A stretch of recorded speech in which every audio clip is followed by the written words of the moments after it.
ഇന്നത്തെ ഏറ്റവും പുതിയ വീഡിയോയിലേക്ക് ഇവർക്കും സ്വാഗതം. ഉണ്ണി മുകുന്ദന്റെ നായകനാക്കി ഹനീഫ് അദീനി സംവിധാനം ചെയ്ത മാർക്കോ എന്ന സിനിമ വൻ തരംഗമായിട്ട് തിയേറ്ററുകളിൽ ഓടിക്കൊണ്ടിരിക്കുകയാണല്ലോ. ബുക്ക് മൈ ഷോയിലെല്ലാം തന്നെ വീണ്ടും മണിക്കൂറിൽ 10,000-ലധികം ടിക്കറ്റുകൾ വിറ്റഴിച്ചുകൊണ്ടിരിക്കുന്ന സിനിമയുടെ ഏറ്റവും പുതിയ നേട്ടങ്ങളും അതോടൊപ്പം തന്നെ സിനിമയുടെ അടുത്ത പ്രധാനപ്പെട്ട അപ്ഡേറ്റുകളാണ് പ്രേക്ഷകരിലേക്ക് എത്തിക്കുന്നത്. ഉണ്ണിയുടെ കരിയറിലെ തന്നെ വലിയ സിനിമയായിട്ട് തിയേറ്ററുകളിൽ മാറിക്കഴിഞ്ഞ സിനിമ ഇപ്പോഴത്തെ ബോക്സ് ഓഫീസിന്റെ കാര്യത്തിലും വലിയ കളക്ഷനിലേക്ക് മുന്നേറിക്കൊണ്ടിരിക്കുകയാണല്ലോ. ഇപ്പോഴത്തെ മാർക്കോ എന്ന കഥാപാത്രത്തിനും ഒപ്പം തന്നെ മാർക്കോ എന്ന സിനിമയ്ക്കും കാരണമായ മിഗായിൽ എന്ന സിനിമ 2019 ഹനീഫ് അദീനി സംവിധാനം ചെയ്ത നിവിൻ പോളി നായകനെത്തിയ ഉണ്ണി മുകുന്ദൻ വില്ലൻ വേഷത്തിലെത്തിയ സിനിമയാണല്ലോ. ആ ചിത്രത്തിന്റെ ഫൈനൽ കളക്ഷൻ ആദ്യ ദിവസത്തെ കളക്ഷൻ കൊണ്ട് തന്നെ മാർക്കോ മറികടന്നിരിക്കുകയാണ്. അന്ന് മിഗായിൽ എന്ന സിനിമയുടെ വാർത്തകൾ ഫോളോ ചെയ്തവർക്ക് അറിയാം, അന്ന് OTT റിലീസിന് ശേഷം വലിയ ട്രോളുകൾ നേരിടുത്ത, അതിലുപരി തിയേറ്ററുകളിൽ തന്നെ പരാജയമായ ഫ്ലോപ്പ് സ്റ്റാറ്റസ് നേരിടുത്ത സിനിമ കൂടിയായിരുന്നു മിഗായിൽ.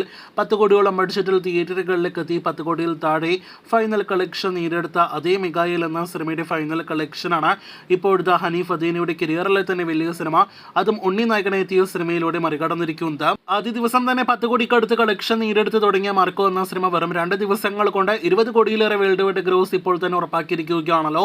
20-22 കോടി റേഞ്ചിലാണ് നമ്മുടെ എസ്റ്റിമേറ്റ് കണക്കുകൾ പ്രകാരം മാർക്കോ 2 ദിവസങ്ങൾ കൊണ്ട് നേടിയെടുക്കുക. നാളെ ഞായറാഴ്ച സിനിമയ്ക്ക് അടുത്ത പ്രധാനപ്പെട്ട വലിയ ദിവസമായിരിക്കും, നല്ല ദിവസമായിരിക്കുമെന്ന് ഇപ്പോൾ തന്നെ സിനിമയുടെ പ്രീ സെയിൽ ബുക്കിംഗ് നോക്കുമ്പോൾ തന്നെ വ്യക്തമാണ്.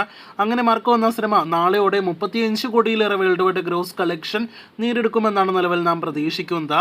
അതിനുശേഷം 50 കോടിയിലേക്ക് എത്തപ്പെടാൻ സിനിമയ്ക്ക് ക്രിസ്മസ് ദിനം വരെ കാത്തിരുന്നാൽ മതി എന്ന് കൂടിയാണ് നാം മനസ്സിലാക്കുന്നത്. അങ്ങനെ ആകെ മൊത്തത്തിൽ നോക്കുകയാണെങ്കിൽ മാളികപ്പുറം എന്ന സിനിമയ്ക്ക് ശേഷം വീണ്ടും ഒരു ഉണ്ണി മുകുന്ദൻ സിനിമ 50 കോടിയിലേറെ കളക്ഷൻ വെറും 2 വർഷങ്ങൾക്കിടയിൽ കാണുന്നു എന്നൊരു പ്രത്യേകത കൂടി മാർക്കോയുടെ 50 കോടി നേട്ടത്തോടെ ഉണ്ടാകും. തിയേറ്റർ റിലീസിന് മുന്നേ കാര്യമായ പ്രൊമോഷൻസ് ഒന്നും തന്നെ നൽകാതിരുന്ന സിനിമയുടെ അണിയറ പ്രവർത്തകർ ഇപ്പോഴത്തെ സിനിമയ്ക്ക് ലഭ്യമായ വലിയ സ്വീകാര്യത കണ്ട് തിയേറ്റർ വിസിറ്റ് എല്ലാം തന്നെ നടത്തിക്കൊണ്ടിരിക്കുകയാണല്ലോ.